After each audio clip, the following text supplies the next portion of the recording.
Am I unmute? Is that it? Can you guys hear me okay now? Yes. Good. Okay. Um, so hi. I'm gonna I'm just gonna begin. And I realize there is a lot of people in this meeting, so I want to what happened to me and what's happening with me, right?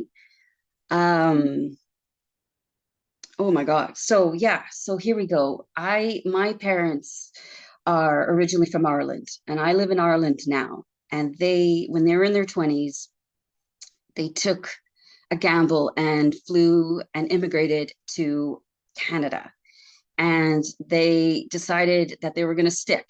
They almost didn't. They had my sister here in Ireland for a good 2 years, but then they went back. And my mother had another baby after my sister, which was Mark. So it's Jacinta, Mark, Troy, and myself, Olivia. And my mother wanted to stop having babies, but being an Irish Catholic, she wasn't able to. She tried to even get her system fixed, but the hospital itself in Canada wouldn't do that for her. So the Catholic Church has saved me because I've been here because of that. That's what happens. Because a woman back in the day doesn't usually have full rights to her body, but she does now, thank God. Uh, Mostly around the world. It's Women's Day. I'm just actually quite sensitive to know it's National Women's Day today, and we're still fighting for our rights. But she didn't have much then, and she was a woman that didn't really want to be a mom to begin with. And she shared that information with me later on, and I get it now. I get it now. Now I get why my mother didn't want to have them. But at the time, it was like a dagger when you're told that you're not wanted. But you can feel it too. It's not the words, it's how somebody reacts to the uncomfortableness of trying to take care of a baby. And she doesn't have that maternal instinct, and it's not her fault. And I get that. I would not want to. I was mad at her, but I'm no longer mad at her the way I was mad at her. And I had a right to be mad at her then too, with some of the ways she treated me. She was one of the mothers that unfortunately would get social services would be called on her a few times, but she was just trying to figure out how to take care of 4 kids. And my father was around, but he also immigrated for the case of working on the oil fields in a place called Fort McMurray in Alberta in Canada. So we were able to obviously they were able to get food on the table and a mortgage paid, but not much else, right? Just getting that was enough in the 70s and 80s.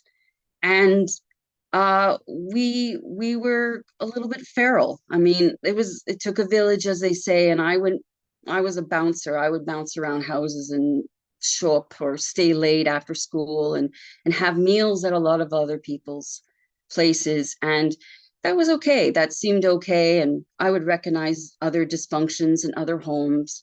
And by the time I got home, I felt like it was fairly peaceful because there was a lot of interaction and a lot of I shouldn't have seen half the things I've seen, and that's okay. It was just I think what happened was I could go home and stay safe in my room, and I quickly learned how to find solitude in my time in my own self.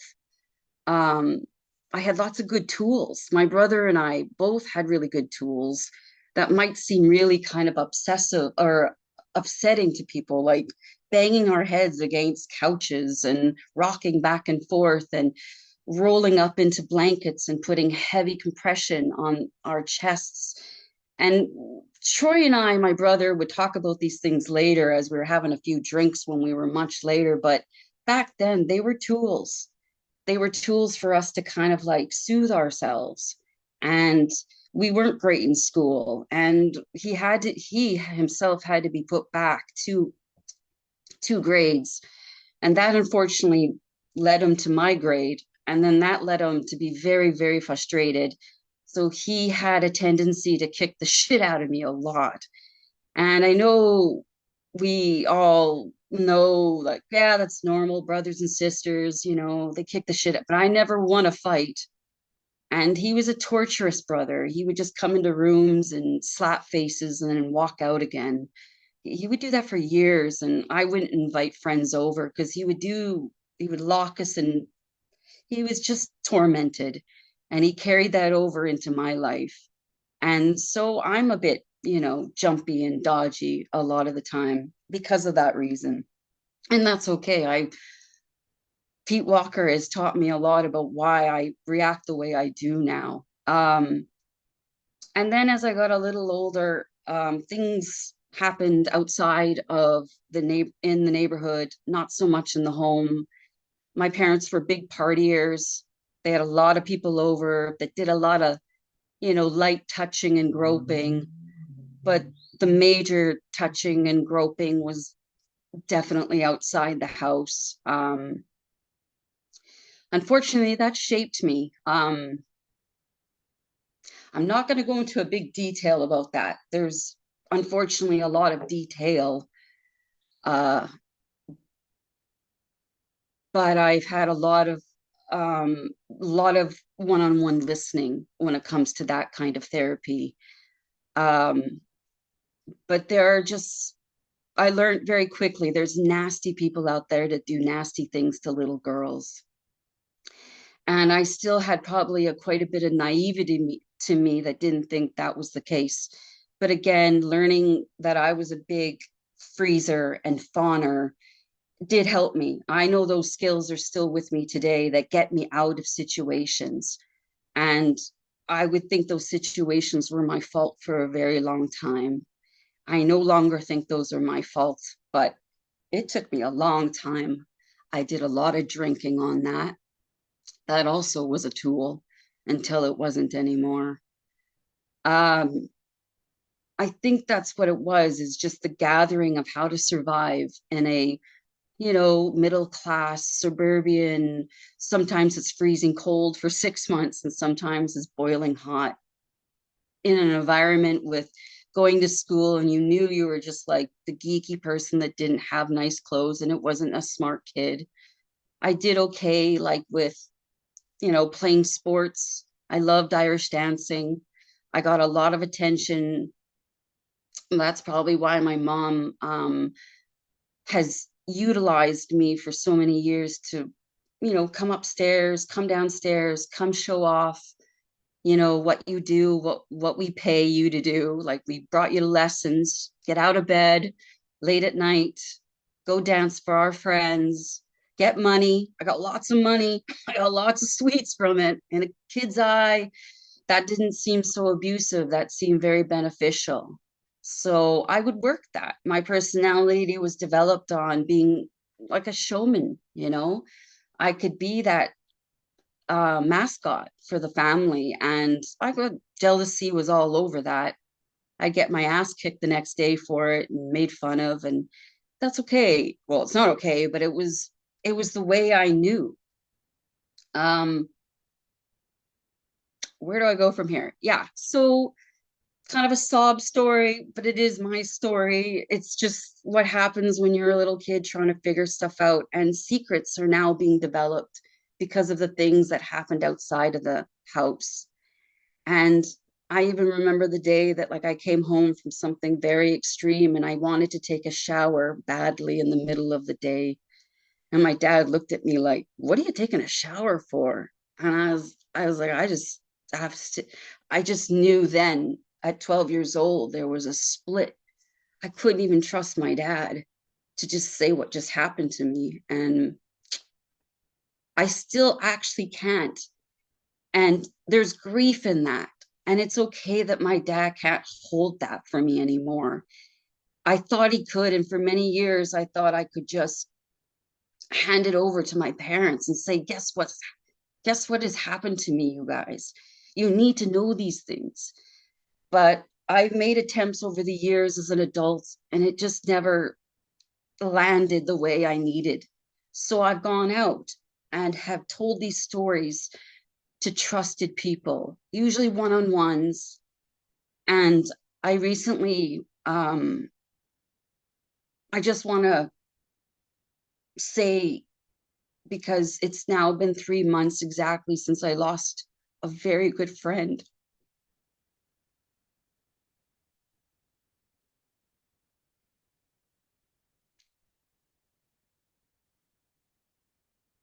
It was the very first time I started to share my secrets with someone when I was in AA. And it was like trickling out of me. And I couldn't believe I had found someone that could hold space for me. And she could identify with horrific stories. And we could actually have a huge laugh over something as dark as our stories were. It's taken me years to let that person or a person hear that and find safety in it, that it will be held. And it was only six years with her that I knew her. But what she gave me was just an unbelievable level of protection that I don't think I've ever felt before, that I could have my story being heard. And to this day, I still carry on stories with her. It's just different now. I just can't physically put my arms around her. That's probably the only difference. Um, yeah, so her name is Selena, and I honor you, Selena, and I thank you for being able to open up more to you guys and trust that, just trust. I don't think I 100% trust, but I'm learning that. That is the gift of 12-step programs. But I'd say more so with ACA, it has given me the freedom to not put a boundary around my story. Like I have to always talk about my drinking. My drinking was just another way, another tool to mitigate myself, to help myself. I have no regret of any drink at all. I needed every one of them. And I'm only 8 years sober, but um, I'm given another chance to take a breath, to heal. Is or is there a bunch of things wrong with me? I don't know. I don't even know if that's the right word. I know things don't feel lined up some days. So I'm trying to figure out how to line it up. So I use really tiny different things like make a bed, make my bed. I do have a higher power. That's one thing during those younger days where things were happening to me. I could speak to an imaginary, as I guess we could call it nowadays, higher power, loving parent, whatever word, but it was something that I could trust that would hold that. I felt lucky to have, like, almost like you're speaking to a teddy bear or something around me, always felt like it was around me. It might have been a little more chastising back in the day because I was a good little Catholic girl, ultra server, kind of like I really shouldn't have been watching exorcism, like exorcists and stuff, because those were really damaging to me. They really scared me and they really made me think that those things could happen to me if I'm not a good girl. But I no longer think I'm bad or good anymore. I'm just this. And AA has taught me a lot about being a little bit shameful of my behaviors. It didn't mean to. I just felt like I was a bad, gross person sometimes.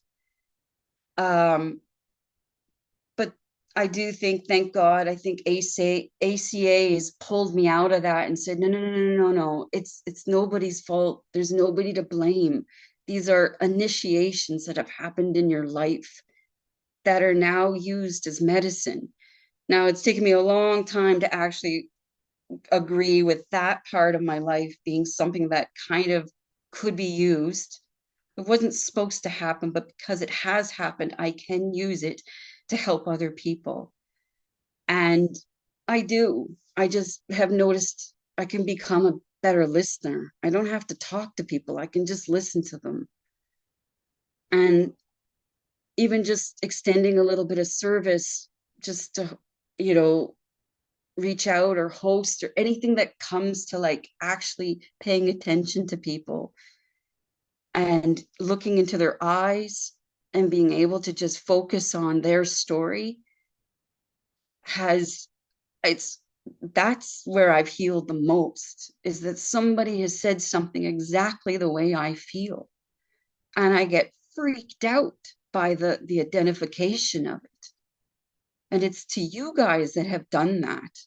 Yes, I show up at the meetings. Yes, I flip through the pages of the books, but I think it's really to do with hearing somebody's diction, cadence, and tears that's actually been pulling me right up.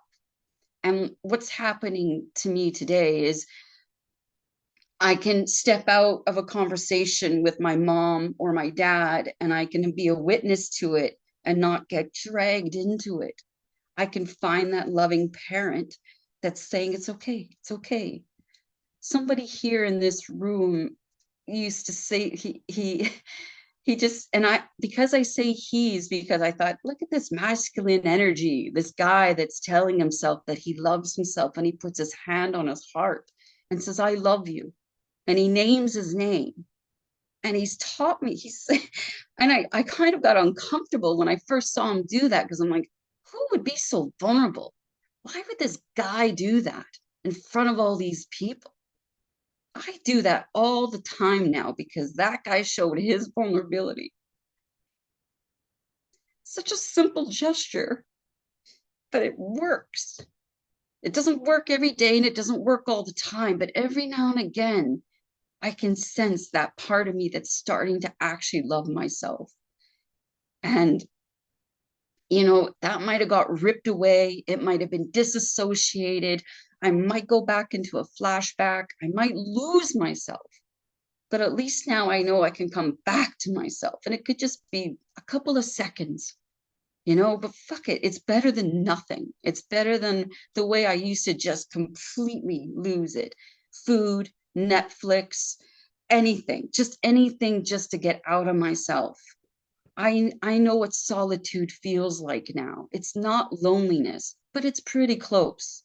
And I don't care that I get lonely anymore. Okay, I'm lonely. Shit, you know, but I know I'm not going to stay lonely.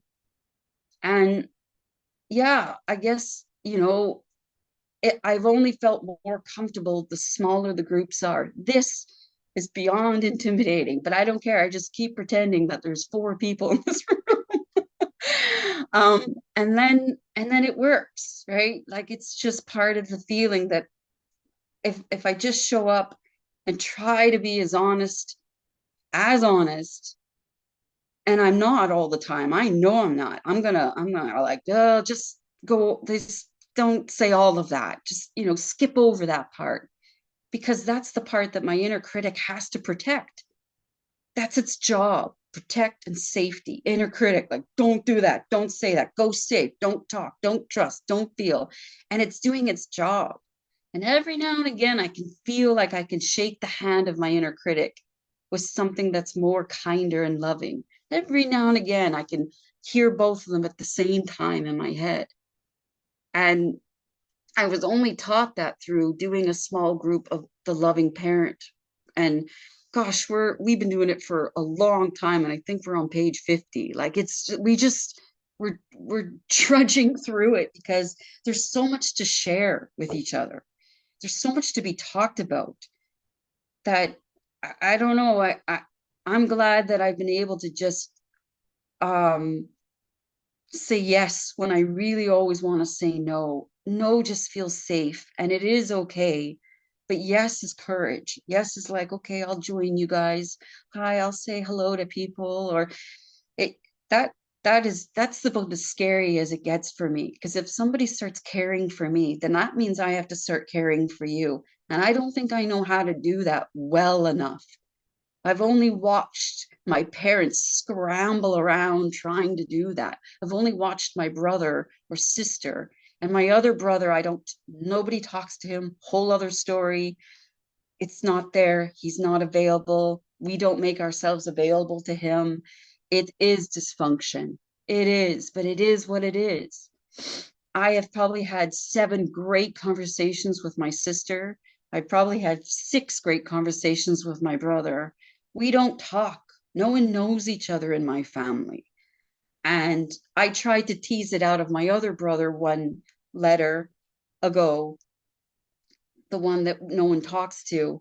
And I actually had an ACA member walk me through that a couple of years ago. I literally had to write the letter and go, what do you think? I needed that kind of advice. I needed that, not a, yeah, like I wanted to know what somebody felt about that letter, because I couldn't tell. I couldn't tell how I felt about where I was with that. But I trusted this person, this fellow traveler, and we got through it together. And I actually got a really nice letter back from my brother, but it's a no-go. He doesn't want to be part of my life, and I understand that now. And I have enough, as they say, agency to hold that and not feel completely abandoned or rejected by my own blood. Because I know just by that fellow traveler being there, I can actually find family outside of blood. And I live in a country right now that I have over 25 people that are blood. They're my family here. I talk to 2 of them barely. I just find that it's difficult for me to reach out to actually blood family. So I've done a very good job about hanging out by myself. But no, oh, not you guys. You guys have like literally stood by me and slowly started to care for me with no strings attached, just listening and waiting. And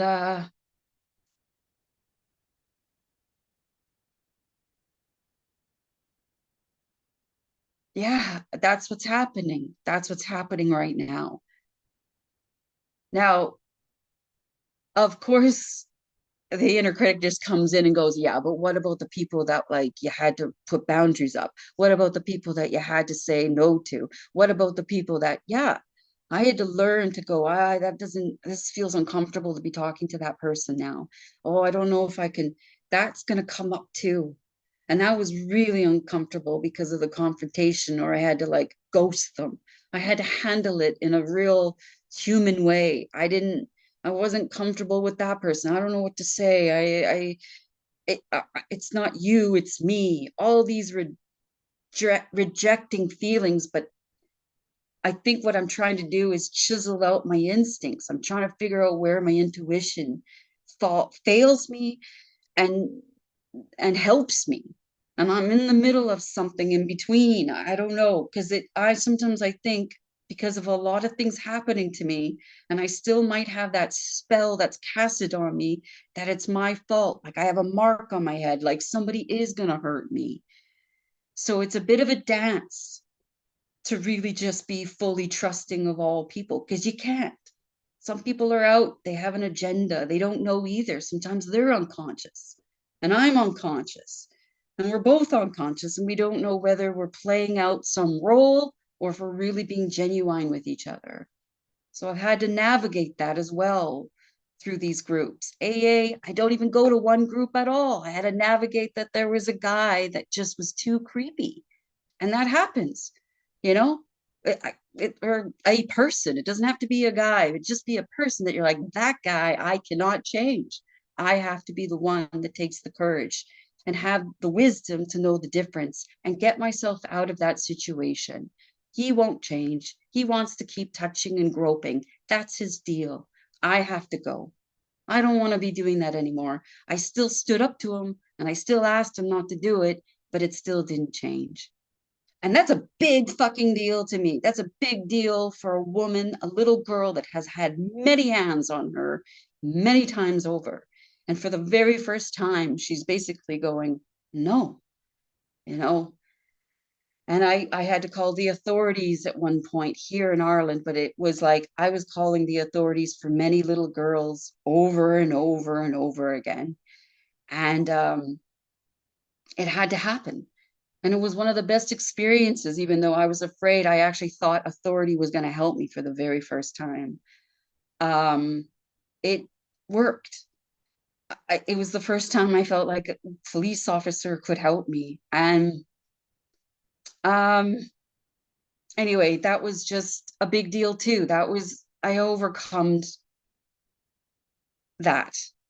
I don't know. Now I feel like I'm kind of a little bit rambling. I'm all over the place. I think I feel like I want to finish this out and um yeah.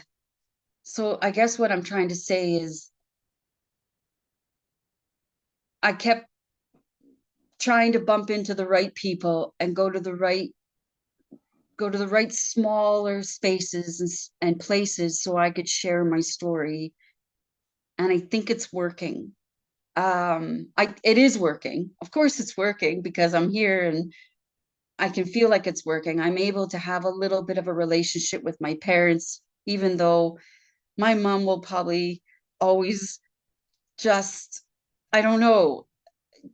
I don't know what she'll always just. I just have to keep finding that place in myself that if I find the compassion for myself first, I can actually hand it out to her. And she does deserve it. She doesn't have to have all of me, but she gets a little bit of me. And I get to have mostly me all the time. And I know I'm going to abandon myself every now and again. I know I'm going to be influenced by people. I know that because I know that's part of me, and I'm okay with that. I'll keep reading some books. I don't read them. I've cracked open that red book maybe, I don't know, 20 times. I've cracked open. It's, I'm not a huge book reader unless I have people in front of me. I just can't do that stuff by myself. I get too overwhelmed, and it's just part of what I do. When I do the steps, I like to do the steps with people. I love handing my stuff over to my higher power, but sometimes I have to actually take responsibility for myself as well. And I have to learn that. I have to learn to be able to just hold my feelings as if I can hold them.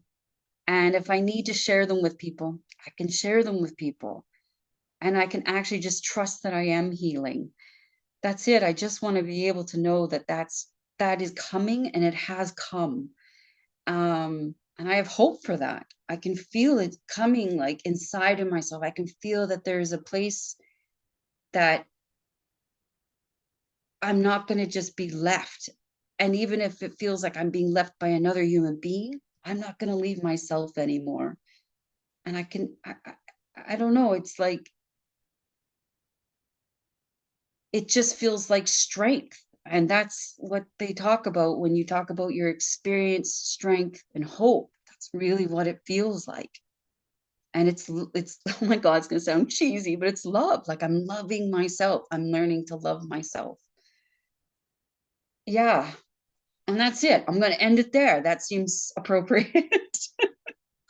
Oh my gosh. Yeah. Okay. Thank you guys. Thank you, Heather. Thanks, guys, for totally listening to that. And I just hope Good. that you find hope because I have started to, and it's fucking awesome. So thank you.